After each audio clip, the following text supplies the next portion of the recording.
Ndugu Waislamu, na wahusieni kama vile ninavyojihusia mwenyewe nafsi yangu kumcha Mwenyezi Mungu Jalla Jalaluhu, na nakuhusieni kama ninavyojihusia mwenyewe nafsi yangu kufuata mwendo wa Mtume Muhammad. Hapo ndipo palipokuwa na hidayah, hapo ndipo palipokuwa na saada, furaha, hapo ndipo palipokuwa na radhi za Mwenyezi Mungu Jalla Jalaluhu. Na nguo njema kabisa ya kuvaa ni vazi la ucha Mungu, na yeyote ambaye hajavaa vazi la ucha Mungu atazunguka akiwa uchi hata kama amevaa nguo. Msemaji anasema wa khairu libasil mar'i ta'atu rabbi, na bora ya nguo za mja ni kumwogopa Mola wake, ni kumtii Mola wake. Khairu libasil mar'i ta'atu rabbi, wala khaira fi man kana lillahi asiya wa man lam yalbas thiyaban min at-tuqa taqallaba uryanan wa in kana kasiya. Ndugu zangu watukufu, Aasha au Amash, majina yanafanana katika adabu al-arabi. Tumeyasoma sana, tumefundishwa sana na walimu wetu. Mmoja huyu alikuwa mshairi, lakini Amash alikuwa ni alim, mwanafunzi wa mmoja katika nguli wa hadith akiitwa Ibrahim an-Nakhai. Amash ni sifa au ni nickname iliyoshinda jina lake asili ambalo akiitwa Suleiman ibn Mahran. Amash ni Suleiman ibn Mahran.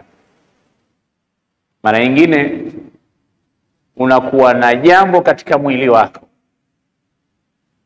basi watu ili wakutambue wanahitaji ile sifa iliyokuwa katika mwili wako kwa ajili ya kubainisha, sio kwa ajili ya aibu wala kukutia dosari. Kwa hiyo kama una matege watasema yule mwenye matege, kama una kichwa kikubwa wanasema yule mwenye kichwa kikubwa, kama ni mfupi watasema yule mfupi,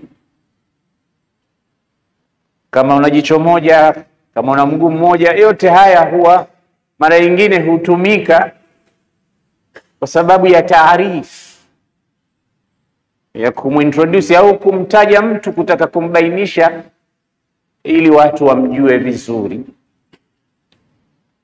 Sasa Amash maana yake ni kafiful basar au dhaiful basar, mtu mwenye macho dhaifu ya kuona, yani haoni vyema, haoni vizuri, anaitwa Amash. Suleiman ibn Mahran maarufu kwa Amash, mwalimu wake akiitwa Ibrahim an-Nakhai, naye alikuwa awar. Awar, mwenye jicho moja, yani haoni vizuri pia, naye anatumia jicho moja. Kwa mwalimu ana jicho moja, mwanafunzi ni mzito wa kuona, na mara nyingi walikuwa wanaandamana mtu na mwanafunzi wake. Anasimulia Ibn al-Jawzi katika kitabu chake Al-Muntazim, anasema siku moja wawili hawa waliandamana, yasema yatawajjahani nahwa jami'il Kufa, umetoka lengo lao, wanakwenda kuswali katika msikiti mkubwa pale Kufa wa Ijumaa. Wameandamana mtu na mwalimu wake au mtu na mwanafunzi wake. Ibrahim an-Nakhai A'war akamwambia Suleiman ibn Mahran A'mash, akamwambia madhara, unasemaje mwanafunzi wangu, law akhadhta tariqan wa akhadhtu akhara, chukua barabara yako, chukua njia yako na mimi nichukue yangu, tusiende thunaia, tusije tukaandamana mimi na wewe kwa pamoja, wewe chukua njia mimi nachukua ya kwangu. Kwa nini? Anasema hatta la yarana sufahau al-Kufa, sufahau hadha al-balad, kuna vijana katika mji huu wakija wakituona mimi na wewe naogopa kitu kimoja, sayaquluna, watasema A'war yaqudu A'mash. Tizama, kipofu anamuongoza asiyeona. Fayaghtabunana, wakisema maneno hayo watakuwa wanatusengenya. Fayathamun, wakitusengenya watapata dhambi za bure. Mwalimu anaogopa asije akawapatisha watu dhambi, yani akawaendo sababu ya watu kupata dhambi, asije akapita pahala akasababisha dhambi kwa watu. Yeye hana kosa, mtakokuwa na kosa ni nyinyi mliomsengenya. Sasa anashughulishwa na nini yeye? Lakini hizi huwa ni daraja za watu waliofikia katika uchamungu. Pia huwa hawataki kusababishia wewe hata kitu kidogo kitakachokudhuru, hata kama yeye atanufaika kwa madhara yako wewe, lakini hapendi kukudhuru wewe kwa chochote, kwa sababu amesoma yale mafunzo ya Bwana Mtume, la yu'minu ahadukum hatta yuhibba li akhihi ma yuhibbu li nafsihi. Katika hadithi pia, ahibba linnasi ma tuhibbu li nafsika. Mafunzo haya ni ghali kweli kweli, wala yutabiquha illa man tahalla bi akhlaqi an-nubuwah, illa man alim bidiqa taalima an-nabii wa darasa. Haya mafunzo yampendelee mtu unachokipendelea mwenyewe. Hii kama katika tabia za Waislamu hakungekuwa na mwito wala mafunzo isipokuwa hadithi hii peke yake,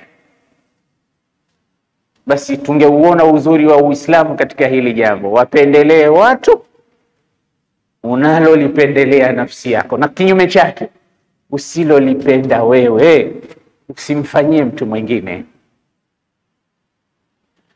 Amilin nas bilhusna, amiliana na watu kwa wema, ishi na watu vizuri. Tumesema wa khaliqin nasa bi khuluqin hasan, changanyikana na watu kwa tabia nzuri. Inna min ahsanil hasani khuluqul hasan, hakika katika ubora wa kitu kilichokuwa bora kuliko vibora vyote ni tabia bora na tabia nzuri. Sasa wewe unadhurika na nini A'mash, A'war, ikiwa watu umepita wakaanza kukusengenya? Utapata nini wewe cha kukuumiza? Si waachie. Tilka sahifatuhum, hilo wanalolijaza ni sahifa lao, ni kitabu chao watakachoambiwa siku ya Kiyama. Fa amma man utiya kitabahu bishimali wa amma man utiya kitabahu bishimali ayaqulu ya laitani lam uta kitabiyah wa lam adri ma hisabiyah ya laitaha kanat alqadiyah ma aghna anni maliyah halaka anni sultaniyah. Watakapouma vyuma vyanda siku ya Kiyama, yauma ya'addu zalimu ala yadayhi, watakapouma vidole vyao na kusikitika kwa yale watakayoyaona katika safahatihim, kisha waambiwa Iqra kitabaka kafa binafsika alyawma alayka hasiba, soma kitabu chako, soma kurasa zako, hayo yaliyomo umeyajaza mwenyewe, hakuna hata mtu aliyekujazia, mwenyewe. Kwa hiyo yamethibitishwa, tuma yalfidhu min qawlin illa ladayhi raqibun atid. Malaika wetu walikuwa na kazi ya kusajili tu na kurekodi, lakini kila unachokiona hapo mwenyewe umekitenda. Wanaktubu ma qaddamu wa atharahum. Kwa hiyo wanaokusengenya, wanaokusema vibaya, wanaokutukana, tilka sahifatuhum falyamla almar'u sahifatahu bima shaa, alijaze mtu sahifa lake na anachokipenda. Mwisho wa siku atakiona mwenyewe, ni faida zake mwenyewe au hasara zake mwenyewe. Unajali nini wewe? Lakini wacha Mungu huwa pia hilo linawakereketa na kuwaumiza. Inanikumbusha yule aliyekwenda kumshtakia sahibi yake su'a muamalata zawji au su'a muamalati zawjati. Alimshtakia rafiki yake wa karibu, mke wake namna anavyomtesa, mke wake namna anavyokuwa mbaya katika ishra. Yule bwana akasawajika kwa kuhadithiwa rafiki yake namna anavyopata tabu na mkewe yule. Akaona ampe nasaha na solution rafiki yake, akamwambia talliqha, ma darra law tallaqtaha. Shida zote hizi mbona ni rahisi sana kuziepuka, mpe talaka, mwache aende, talliqha. Kwani siku zote unaambiwa kama kulivyokuwa na ndoa, Allah anasema imsakun bima'rufin wa tasrihun biihsan. Sasa shida zote hizi unazozihadithia, mbona unaishi katika wailat baadaha wailat, dhulumatun ba'daha fawqa ba'd, talliqha. Simple mathematics, mpe talaka aendeza. Akamwambia akhsha an utalliqaha, sisemi maneno haya sahibi yangu, mimi naogopa kumpa talaka huyu. Limadha takhafu? Sema akhsha an utalliqaha fayubtala biha ghairi, naogopa kumpa talaka, huu utakwenda kuwa mtihani wa jirani yangu. Atakaye kumwoa huyu mwisho wa siku ni ndugu yangu Muislamu mwenye kusema la ilaha illa Allah Muhammadur Rasulullah, labda ni jirani yangu, akisikia tu nimemwacha mke wangu atakwenda kuposa yeye. Ni mtu wa karibu, ni mtu katika, hata kama simjui ndewe wala sikio, lakini Muislamu mwenzangu. Kwa hiyo mimi ninachokiogopea kumwacha huyu, akhsha an utalliqaha fayubtala biha ghairi wa ma'adha Allahi an akuna sababan fi adha ibadillah. Na mimi najilinda kwa Allah nisije nikawa sababu ya kuwaudhi waja wa Mwenyezi Mungu Subhanahu wa Ta'ala. Sasa unakuwaje sababu wewe? Pia haya huwa anayatizama mtu mcha Mungu. Muache, anasema hapana, akhsha an utalliqa, naogopa. Limadha takhafu? Anasema fayubtala biha ghairi, huu ni mtihani, hii ni balaa, itakwenda kutwishwa mtu mwingine. Hii huyo mwingine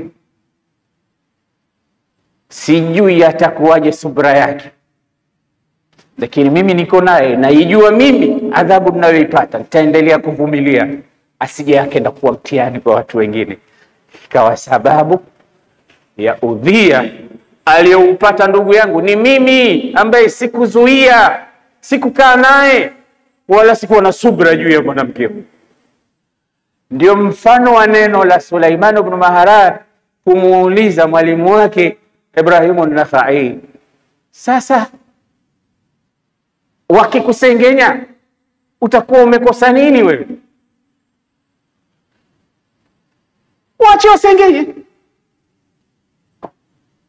utakhasirika nini wewe? Inama yathamuna fanujar, wakati wao watakuwa wamebeba dhambi na sisi tunabeba thawabu, kwa sababu anayekusengenya na kukusema vibaya amekudhulumu. Akikuita awar kwa njia ya nini? Kejeli, na kukuita Amash au kwa njia ya kukuumbua, bila shaka amekutaja sifa khilqia, sifa za maumbile kwa njia ya kejeli. Vipi kipofu atamuongoza kipofu mwenzake? Hawa wanataka kutuonyesha nini sasa? Si watapotea hawa? Kwa njia hii watakuwa wametudhulumu. Na kama hawatotulipa hapa duniani kwa kutuomba radhi na kutuomba msamaha, hili litakwenda kuwa siku ya Kiyama.